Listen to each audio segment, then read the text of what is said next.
지난 영상에서 올해 스카이대학의 대입 변경사항을 말씀드렸었죠. 오늘은 서울 주요 대학 중에서 건국대, 경희대, 동국대, 서강대 이렇게 4개 대학을 살펴보고자 합니다. 올해 이 대학들에 지원을 하고자 하는 학생이라면 끝까지 시청해주세요. 가나다 순서대로 살펴보겠습니다. 먼저 건국대예요. 건국대 올해 대입 변화는 크게 3가지죠. 첫 번째는 학생부 종합 전형이었던 KU 학교 추천 전형이 학생부 교과 전형인 KU 지역 균형 전형으로 전환되었습니다. 종합 전형이 교과 전형으로 이제 바뀌면서 서류 평가가 사라졌거든요. 그래서 자기소개서는 제출하지 않아도 됩니다. 근데 이제 지원 자격에 보시면 고교의 추천이 필요하다 보니까 이 학교장 추천 명단이라는 걸 꼭 제출하셔야 된다는 거 잊으시면 안 됩니다.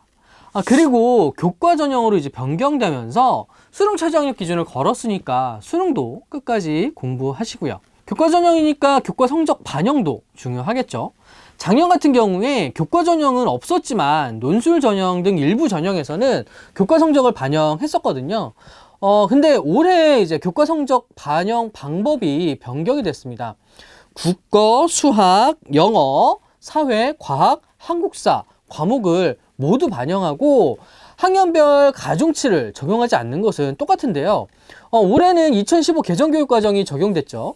그러다 보니까 이제 진로 선택 과목을 어떻게 반영하느냐가 이제 각 대학별 좀 교과 전형의 차이인데, 건국대는 이 진로 선택 과목을 반영을 합니다. 모든 반영 교과내 성취도 상위 최대 3개 과목만 반영을 하니까 뭐 학생들한테 부담이 되지는 않을 것 같아요. 뭐 더군다나 이게 성취도별 기준 점수 차이가 크게 나지가 않거든요.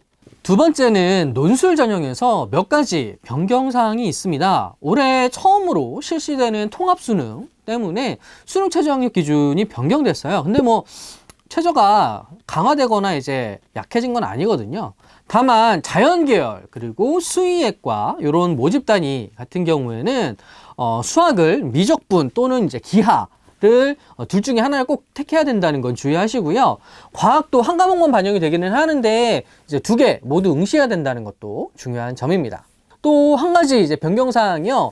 논술 동점자 우선 순위예요. 이게 이제 변경됐는데 올해는 이제 작년까지 적용됐던 그 기존의 동점자 우선 순위에다가 수능 최저학력 기준, 산출 등급의 합, 우위순이라는 기준이 추가됐습니다. 그러니까 수능 최저 충족만을 목표로 하시면 수능 최저학력 기준을 충족하시고도 불합격할 수가 있다는 거죠. 올해 건국대 대입 변화의 마지막은 자기소개서에서 대학별 문항을 폐지했다는 점이에요. 작년까지는 이제 지원 동기와 노력 과정 요 2가지를 이제 작성하도록 했었는데 올해는 대교육 공통문항 2개죠. 1번, 2번 문항만 작성하면 됩니다. 경희대도 3개의 전형에서의 변화가 눈에 띕니다. 먼저 고교연계 전형인데요. 고교연계 전형은 원래 학생부 종합 전형이었죠. 근데 올해 학생부 교과 전형으로 전환이 됐습니다. 그래서 전형 방법도 서류 70에 교과 30에서 교과 80 여기에 비교과 20으로 변경이 됐네요. 선발 인원도 좀 많이 줄었어요. 전년 대비 195명이 감소한 555명을 선발합니다. 또 한 가지 중요한 변화는요, 수능 최저학력 기준을 설정했다는 거예요. 그러니까 뭐 인문, 자연 계열 모두 2개 영역에서 합 5, 거기에 이제 한국사 5 등급 정도로 뭐 경희대 네임밸류 생각하면 이렇게 높은 수준은 아니라고 보여지네요. 올해 학생부 교과 전형에서는 꼭 확인하셔야 되는 게 진로 선택 과목이죠. 경희대는 공통 과목이랑 일반 선택 과목을 80% 그리고 진로 선택 과목을 20% 반영해서 교과 성적을 산출하는데요. 이때 진로 선택 과목은 계열에 따라서 2개 또는 4개 과목을 반영합니다. 건국대하고 다른 점은 성취도별 점수 차이가 크다는 거예요. 성취도별로 무려 50점씩 차이가 나거든요. 그래서 결국엔 A가 아니면 쓰기가 좀 어렵겠어요. 그렇죠? 다음은 네오르네상스 전형을 살펴보겠습니다. 네오르네상스 전형은 경희대를 대표하는 학생부 종합 전형이죠. 지난 몇 년간 전형에 큰 변화 없이 안정적으로 운영을 해왔었는데요. 올해는 4가지 정도 변경 사항이 있습니다. 일단 첫 번째는 1단계 선발 인원을 3배수에서 4배수로 늘렸어요. 그러다 보니 아무래도 2단계 통과를 위해서 여러분들의 학생들의 경쟁이 상당히 좀 치열해지겠죠. 뭐 올해는 예년보다 면접의 영향력이 더 커지지 않을까 예상을 해봅니다. 두 번째는 수능 최저학력 기준을 걸었다는 점이에요. 학종인데도 최저를 걸었다니 배신감이 느껴지지 않습니까?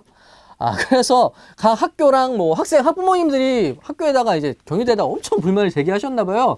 그래서 2023학년도, 그러니까 내년 대입에서는 다시 수능 최저학력 기준을 없앴다는 거, 그리고 1단계 선발 배수도 다시 3배수로 돌아갔다는 거, 요거는 안 비밀. 면접에서도 변경사항이 있어요. 일단 면접 시간이 단축됐습니다. 이제 의학 계열, 의대, 뭐 치대 요런 데들을 제외한 전 계열의 면접 시간이 이제 10분에서 8분 내외로 2분 정도가 줄었네요. 의학 계열은 25분 내외에서 18분 내외로 5분 정도가 줄어들었습니다. 또 이제 제시분 면접이 폐지됐어요. 뭐 의학 계열 제외하고요. 그러니까 인문 자연 계열 모집 단위 지원자들은 제출한 서류를 꼼꼼히 확인하면서 준비하면 되니까 굳이 학원에 가실 필요는 없겠죠. 다만 이제 의학 계열 같은 경우에는 문항 출제 면접이 유지가 됩니다. 그러니까 요거는 좀 대비를 하실 필요가 있을 것 같아요. 마지막으로 올해는 약학과의 학부 선발이 좀 핫 이슈죠. 경희대도 네오르네상스 전형에서 20명을 새로 선발하게 되었습니다. 논술 전형의 변경사항은 두 가지입니다. 일단 선발 인원이 엄청 줄었어요. 작년에는 684명을 선발했었는데 올해는 501명을 선발하네요. 무려 183명이나 감소했습니다. 두 번째 변화는 인문계는 수능 최저학력 기준을 완화했고 자연계는 과학 문항을 이제 논술 문항에서 없앴다는 거예요. 논술 전형에서도 교과 성적이 21% 반영되는데요. 성적 반영 방법은 고교 연계 전형과 동일하다는 점도 참고하시면 좋겠네요. 동국대 입시 변화는 4가지 정도로 정리해 볼 수 있을 것 같네요. 먼저 일부 학과가 신설이 됐어요. 불교대학, 문화재학과, 약학대학, 약학과, AI 융합학부가 올해 신설된 모집 단위인데요. 수시에서는 이렇게 선발한다고 하네요.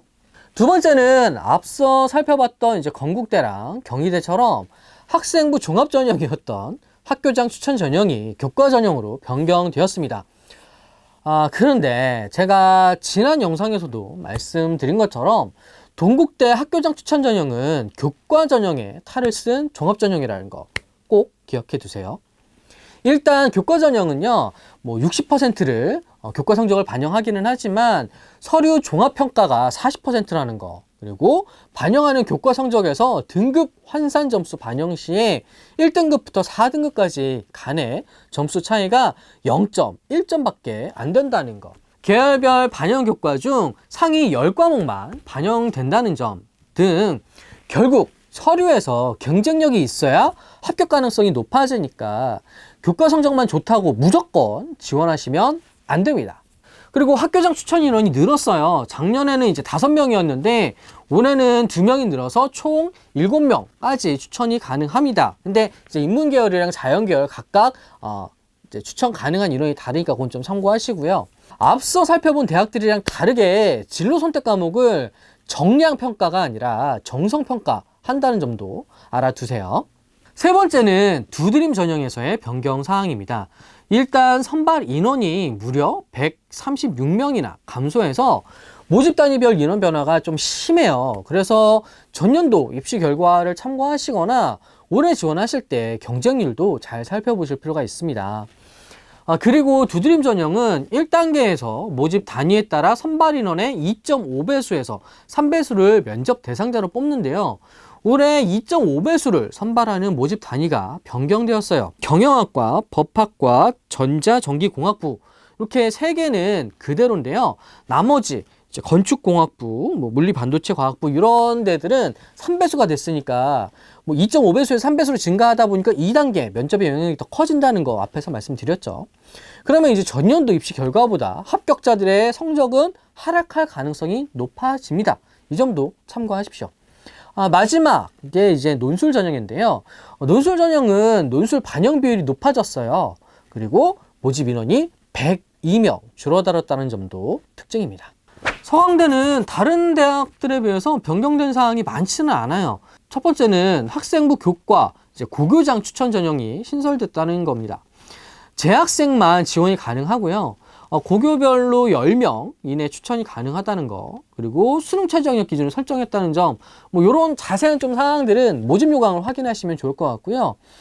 또 한 가지만 좀 짚고 넘어가자면 서강대 학생부 교과 전형에서 진로 선택 과목 반영 방법이 좀 특이합니다. 앞서 살펴본 이제 경희대, 건국대 이런 데 같은 경우에는 일부 교과만 반영했었잖아요. 그리고 뭐 동국대 같은 경우에는 정성평가했었고, 그런데 서강대는 국어, 수학, 영어, 사회, 과학 과목으로 구분되는 전체 과목의 진로 선택 과목 교과 성적을 반영합니다. 특히 이제 진로 선택 과목 성적 부풀리기가 좀 일어나다 보니까 이게 성취도 A를 받는 학생 비율이 높아지는 문제점을 해소하기 위해서 성취도별 분포 비율까지 고려해서 성적을 산출하기 때문에 교과 전형을 지원하시려면 이 환산 점수를 꼭 구해보시는 게 좋아요.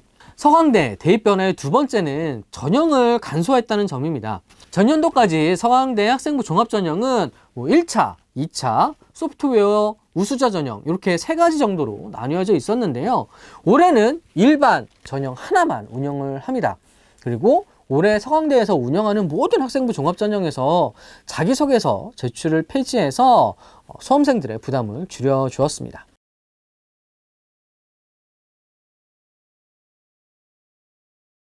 네, 지금까지 주요 대학 중에 건국대, 경희대, 동국대, 서강대 올해 대입 변화에 대해서 살펴봤습니다. 오늘 준비한 영상은 여기까지고요. 도움이 되셨다면 좋아요와 구독 부탁드립니다. 고맙습니다.